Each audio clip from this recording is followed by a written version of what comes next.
Ben ritrovati dalla redazione, prima le urla e poi il trambusto lungo le scale.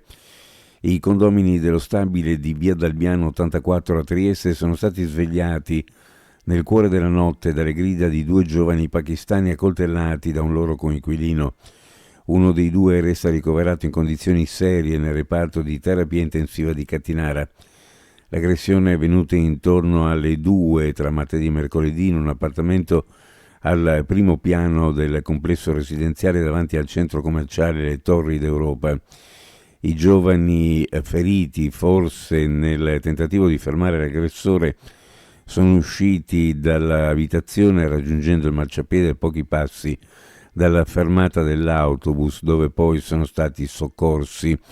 Uno degli inquilini dello stabile, spaventato dalle grida, ha chiamato i soccorsi mentre l'aggressore è riuscito a scappare nelle ore successive, però si è di fatto consegnato alla polizia, chiedendo primo aiuto a un'altra struttura di ICS dove sapeva di poter trovare degli operatori che già conosceva e ai quali ha riferito l'accaduto. Rotta una conduttura in via Commerciale a Trieste, la via è stata chiusa per le riparazioni ed è stata interdetta per tutta la giornata di ieri. A spiegarlo è la Cegas APS AMGA in una nota in cui avvisa i cittadini che in via Commerciale a Trieste si è verificata una rottura della condotta idrica all'altezza del civico 62. I tecnici del pronto intervento della Multiutility sono subito intervenuti per risanare la situazione, limitando al massimo la dispersione idrica. Il Ministero delle Infrastrutture e dei Trasporti ha reperito i fondi necessari per la realizzazione della cabinovia di Trieste. Il progetto è coperto.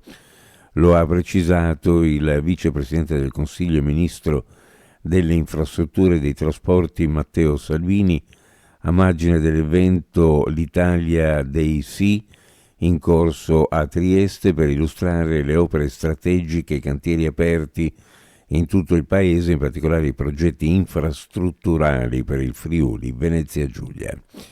La stagione dello sci in Friuli Venezia Giulia parte con il conforto delle previsioni di ARPA FVG Osmer, che anticipa nel fine settimana nevicate sino a fondovalle sul Tarvisiano e probabilmente pure sulla Carnia.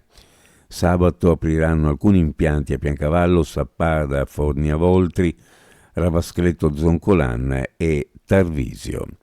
Uno sguardo allora alle previsioni meteorologiche. Oggi cielo in prevalenza sereno, sul Tarvisiano possibili nubi basse o nebbie, specie durante la notte, sulla costa e sulle zone orientali bolla moderata sostenuta a Trieste. Temperature minime in pianura fra -1 e +2, sulla costa fra 4 e 8 gradi, le massime ovunque fra 7 e 10 gradi centigradi.